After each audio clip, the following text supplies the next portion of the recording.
is everybody ready? Okay, hold on, Frank. We'll start in front with Jeff, and then we'll go Mike and Greg. Ron, you guys went from 14 down early in the second half to 12 up with 5 minutes left. What was the difference in that stretch?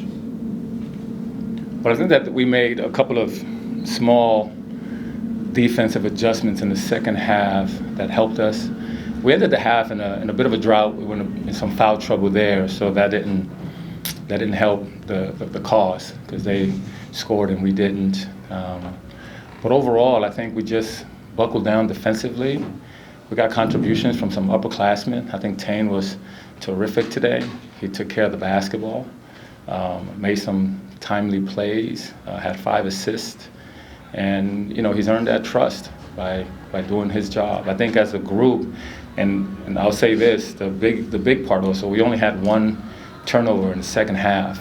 We had 7 for the game, I think 6 in the first half. So we always talked about eliminating losing, and when you take care of the ball, that's one step. We could have done a better job on the glass, especially down the stretch there, but I think that was the difference. Okay, Mike. Ron, you hit 7 of 10 threes to come out in the second half. What was different offensively that was getting you maybe some better looks there?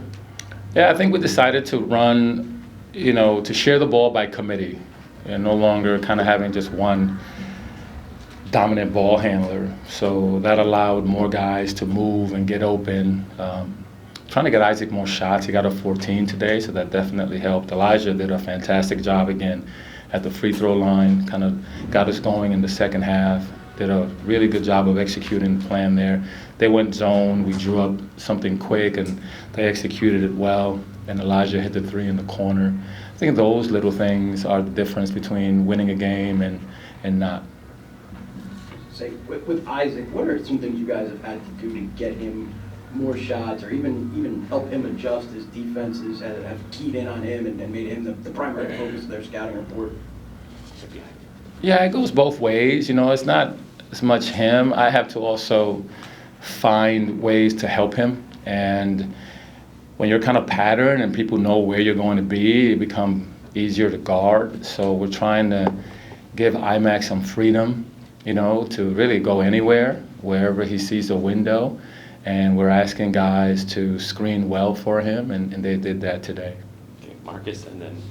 Yeah, Coach, early in the second half, it looked like you ran some things specifically for Elijah, and he scored on both. Do you think that helped loosen up your three-point shooting and create some lanes for some space for some guys? Yeah, I think really good offense is played inside out, not outside in. And when you start scoring on the inside, you attract some attention, of course. You make a couple. Coming out in the second half strong, both offensively and defensively, was really important for us, and I think that Elijah did a really good job, looked like an upperclassman, helping us get that established. Hold on 1 second. Turn the mic off. Turn the mic off. There you go. And on the defensive end, they made a lot of shots in the first half, a lot of threes in the first half. They're a 32% three-point shoot. Mm-hmm. Was part of it is pressuring them, because in the second half, they never got into any sort of rhythm. They turned the ball over, and they were first in the ACC in turnover margin. Mm-hmm. They are. They're first in the ACC in turnover margin, so they really get after you. But, that's a really talented team, and Kevin's always done a great job of putting his guys in positions to score. For instance, his time at Wilmington, I got to remember, he's always done a good job that way. Their numbers might not show it, but that's a really good shooting team as well. You saw it today. Their shots came based on our breakdowns defensively. It's not that they're not. We adjusted in the second half. We were there on the catch. We touched closeout instead of giving guys room and rhythm threes, which they got in the first half. Okay, Preston, and then Mike. Yeah, Ron, y'all have featured Elijah a lot more in the last couple of games. Do you feel like y'all are founding an identity with kind of getting him the ball more in those situations? I believe this is a team that can have multiple guys kind of show up at different days.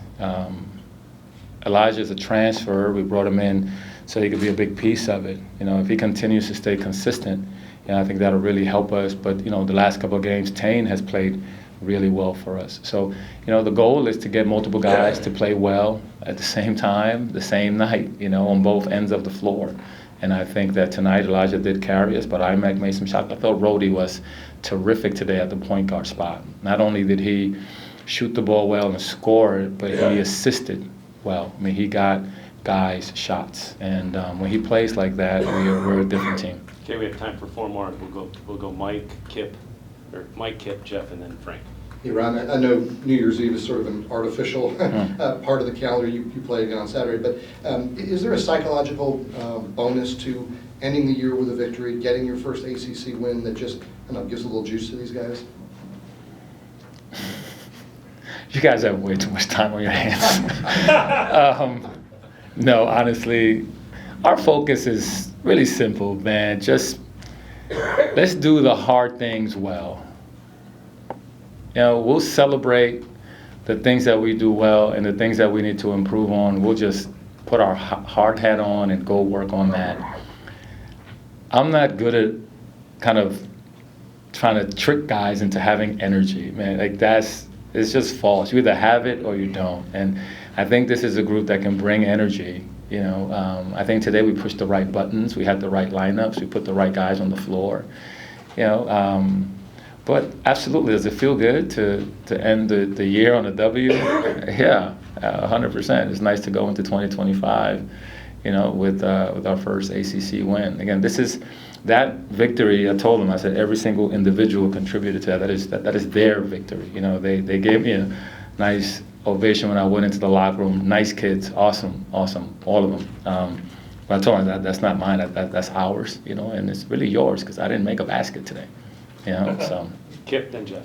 Yeah, Ron, stepping back and looking at this week, big picture, how important is this week to your season? Because you're beginning ACC play really in earnest because of the schedule. And also, you've got 2 home games before you make the West Coast road trip. How much did you have to get the team's attention that this could be a make or break week? We don't use those words. There is no make or break. We don't.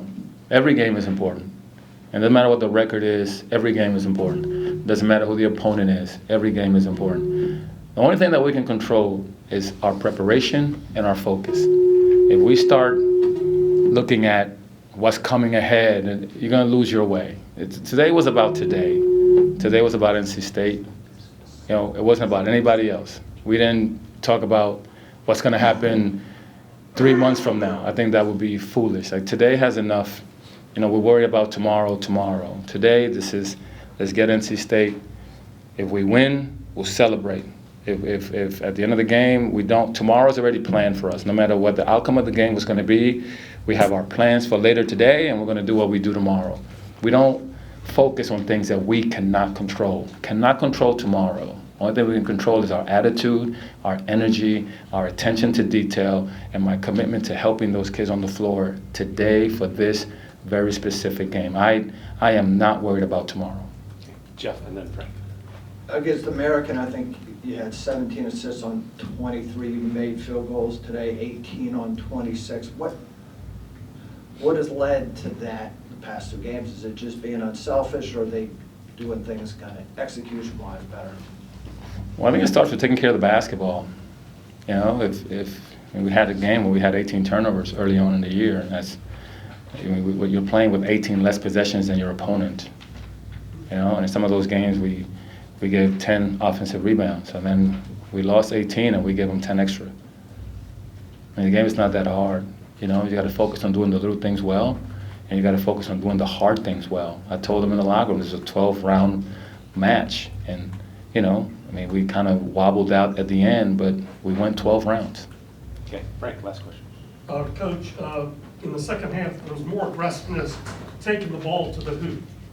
Rhodey one time took it almost from mid-court all the way to the basket, and then late in the game, IMAC took one to the basket. Was that a conscious decision to try to force them to either foul or give up a drive? Yeah, we would like to get to the free throw line more.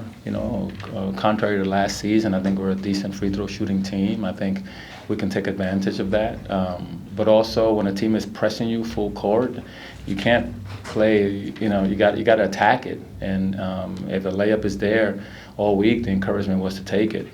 If it's not, then pull it out and then run your offense. But as a whole, I think we did a good job of handling that pressure. Back to our 1 turnover in the second half, they did pick up their pressure. I'm definitely extremely pleased with the way we handled the ball. Pleased with the play of all the guys. Something we can grow from. We're going to, look at our rebounding situation and try to get better there. And we're going to celebrate this. We're going to celebrate what we did well. The team is coming along.